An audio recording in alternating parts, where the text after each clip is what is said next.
New Zealand के खिलाफ ये सीरीज हार नहीं भूलेगा भारत। कैसे इन 5 खिलाड़ियों ने भारतीय टीम का नाक कटवाया और न्यूजीलैंड के खिलाफ टीम इंडिया को 37 सालों के बाद शर्मनाक सीरीज हरवाया। किस तरीके से टीम इंडिया के इस हार के पीछे वो 5 गुनहगार शामिल हैं, जिनकी वजह से ये पूरी सीरीज भारतीय टीम के लिए शर्म बन करके रह गई है। और इनमें एक सबसे बड़ा गुनहगार है, जिसकी वजह से भारत को यह लानत पिछले 2 सालों में दूसरी बार झेलनी पड़ी है।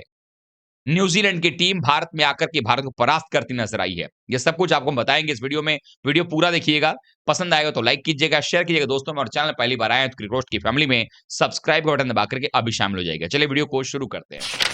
आप सब ये सोच रहे होंगे कि गुनहगार तो हम बता ही देंगे, आखिरकार किसकी वजह से हुआ है ये सब कुछ, उपाय क्या है इसका, आखिरकार इसका सॉल्यूशन क्या है कि भारतीय टीम इसको अब भूल करके आगे बढ़े।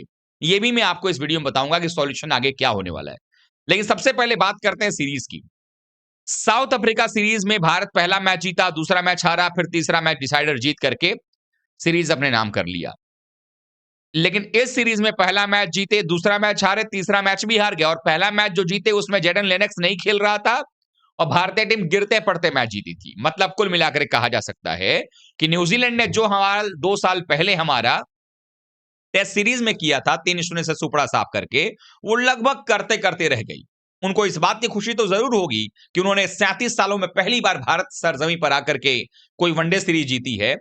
लेकिन अब जब पीछे मुड़ करके न्यूजीलैंड की टीम देखेगी तो सोचेगी इतना अच्छा मौका था 3-0 से वनडे सीरीज भी हराने का।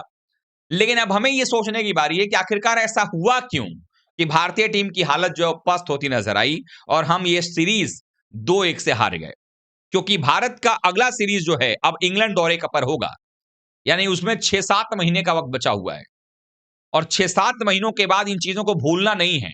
यह समझने की आवश्यकता है कि उसमें बदलाव करके अच्छा कैसे किया जाए, क्योंकि अगर 2027 का वर्ल्ड कप जीतना है तो आपको टीम में बहुत सारे परिवर्तन करने की जरूरत अब आन पड़ी है। तो ऐसे में जानते हैं कि आखिरकार वो 5 ऐसे प्लेयर जिन्होंने भारतीय टीम के इस सीरीज में परफॉर्मेंस ना करके टीम इंडिया की हार में बड़ी मदद कर दी। क्योंकि टीम इंडिया हारी है, उसमें बिना उनके खराब परफॉर्मेंस के टीम इंडिया हार नहीं सकती थी। उनमें से अगर कोई भी 2 प्लेयर एक साथ मैच में कर जाता अच्छा, तो भारतीय टीम जीत जाती। क्योंकि अगर आप उठाकर देखेंगे तो सीरीज द सीरीज भारत का परफॉर्मेंस अच्छा था, लेकिन अब धीरे धीरे डाउन हो रहा है। सबसे पहले कल्प्रिट की बात करूं अगर, तो कुलदीप यादव। कुलदीप यादव से हम उम्मीद करते हैं कि दुनिया के किसी भी ग्राउंड पर, मैं भी ये बात कहता हूं कि कोई भी अपोनेंट हो, कोई भी ग्राउंड हो, कोई कंडीशन हो, कुलदीप यादव कोई फॉर्मेट हो, कुलदीप को विकेट मिलता ही मिलता है। और अगर विकेट गलती से ना मिला, ऑपोजिशन ना दे विकेट, तो कुलदीप के खिलाफ रन बनाने से डरते हैं। लेकिन इस सीरीज में उल्टा हुआ। पिछले 2 मुकाबलों में back to back Kuldeep Yadav को जिस तरीके से मार पड़ी है, 8 रन प्रति ओवर के हिसाब से जो मार पड़ी है, मानो जैसा वनडे नहीं T20 जैसी धुलाई चल रही है। क्या बाउंड्री लाइन पर 4 प्लेयर हो या 5 प्लेयर हो, कोई फर्क नहीं पड़ रहा है। डैरल मिचेल हो, ग्लेन फिलिप्स हो, विल यंग हो, इस सीरीज में मार पड़ी है कुलदीप यादव की, और ये सबसे बड़े कल्प्रिट बनकर के उभरे हैं। जिन पर इतना भरोसा था, उन्होंने इस भरोसे को तोड़ा है। और ऐसे में अब सॉल्यूशन भी बताते चलेंगे साथ में। सॉल्यूशन क्या कहता है? सॉल्यूशन ये कहता है कि कुलदीप यादव की जगह पर क्या अब वक्त आ गया है, या मैनेजमेंट ये सोचेगी, क्योंकि 2027 वर्ल्ड कप के लिए टीम तैयार करनी है, 15 खिलाड़ी आपके टीम में रह सकते हैं। Kuldeep Yadav world class bowler हैं, तो कहीं ऐसा तो नहीं कि अब कुलदीप यादव को वनडे से भी ड्रॉप कर दिया जाएगा, क्योंकि मैनेजमेंट वैसे भी कुलदीप को उतना पसंद नहीं कर रही है। तो कुलदीप की जगह वरुण चक्रवर्ती जगह ले लेंगे टीम में, ये पहली बात है। तो पहले गुनहगार तो वो हैं, लेकिन क्या वो टीम से बाहर जाएंगे और उनकी जगह कौन आएगा, ये बड़ा सवाल बनता नजर आ रहा है। दूसरा है जडेजा। जडेजा की बात कर लें। जडेजा ने पिछले 6 सालों में एक भी 50 नहीं बनाया है। पिछले 13 सालों में एक भी हाफ सेंचुरी भारत में नहीं है। पिछले 10-12 पारियों को आप उठाकर देखेंगे, उनके रन बिल्कुल भी नहीं नजर आ रहे हैं। इसका मतलब यह है कि जडेजा साहब बल्ले से तो खैर बिल्कुल फ्लॉप हैं। अब आप कहेंगे भाई वो तो बॉलर हैं, बॉलिंग ऑलराउंडर हैं, बॉलिंग का बताओ ना। तो भाई पिछले 6 मुकाबलों में जडेजा के पास सिर्फ 1 विकेट है, और उनका औसत जो है वो 300 का है। 300 का औसत मतलब कि 300 रन दे चुके हैं 1 विकेट लेने के लिए। ऐसा कोई पार्ट टाइमर गली का बॉलर उठ करके जाएगा, वो भी विकेट निकाल लेगा, लेकिन जडेजा को विकेट नहीं मिल रहा है। सामने जेडन लेनक्स जो न्यूजीलैंड का नौसिखिया बॉलर था, डेब्यू किया इस सीरीज में, उसने 2 मुकाबलों में आकर के भारतीय टीम के बल्लेबाजों के चीथड़े उड़ा दिए।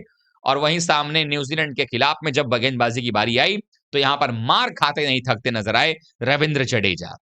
तो जडेजा का सॉल्यूशन क्या है? सॉल्यूशन जडेजा का यह है कि जडेजा की जगह पर अब टीम में वक्त आ गया कि अक्षर पटेल को परमानेंट रखा जाए और जडेजा को परमानेंट आउट कर दिया जाए। ये सबसे बड़ा सवाल है, क्योंकि अगर ये होगा तो वर्ल्ड कप 2027 आपके पास होगा। तीसरा नाम है श्रेयस अय्यर का। श्रेयस अय्यर जिनसे बड़ी उम्मीदें थी, फिटनेस रिकवरी होने के बाद आ रहे हैं। अब ऐसा भी नहीं कहा जा सकता कि भाई फिटनेस से लौटे हैं, इंजरी से लौटे हैं इसलिए ऐसा परफॉर्मेंस हो रहा है। इंजरी से लौटने के बाद पहले मैच में तो 49 रन की पारी उन्होंने खेली थी।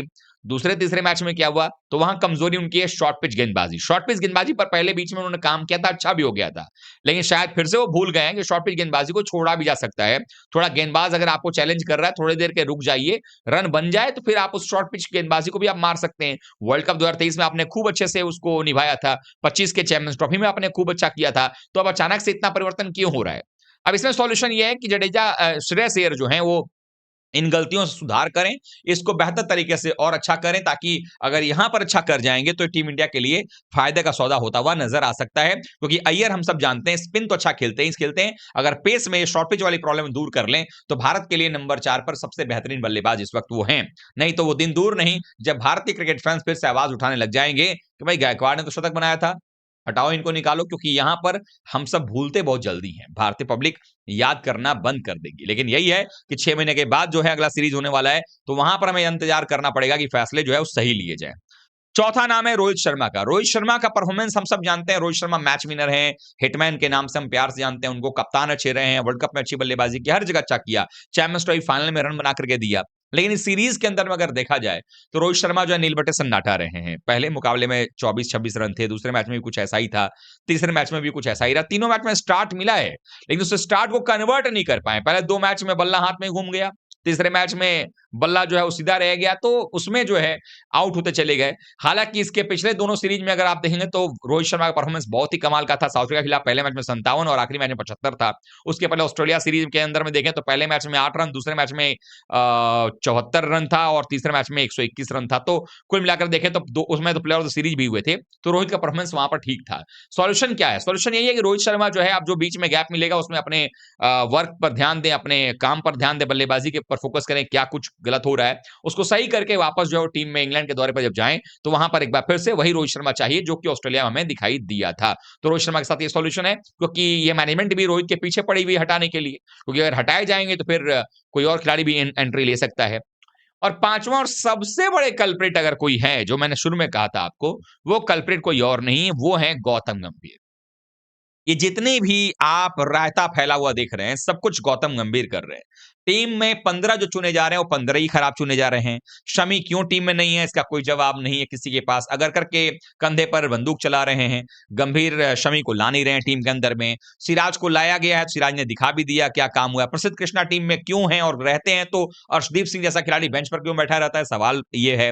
जडेजा क्यों इतने फेवरेट हो चुके हैं कि अक्षर पटेल को आप बाहर का रास्ता दिखा देते हो, जो कि ऑस्ट्रेलिया दौरे पर अक्षर पटेल ही आपके वनडे टीम में थे। तो ये कुछ सवाल हैं और हर बार मैच में कभी बैटिंग पोजीशन से छेड़छाड़, कभी गेंदबाजी में छेड़छाड़, कभी कुछ बोलना, कभी कुछ करना, ये सब चीजें कर करके टीम इंडिया का बंटाधार कर रहे हैं। और जब नहीं रहा गया तो जब क्रेडिट चोर की बात आती थी तो अब क्रेडिट खुद ही लेने बैठ गए हैं। लेकिन अब इस सीरीज की हार का क्रेडिट किसको दिया जाए ये समझ में नहीं आ रहा है। लेकिन सच्चाई यही है कि यही वो कोच हैं जिनकी कोचिंग में भारतीय टीम 3-0 से टेस्ट सीरीज हारी थी न्यूजीलैंड के खिलाफ में, पहली बार इतिहास में, और वो भारत का क्लीन स्वीप था।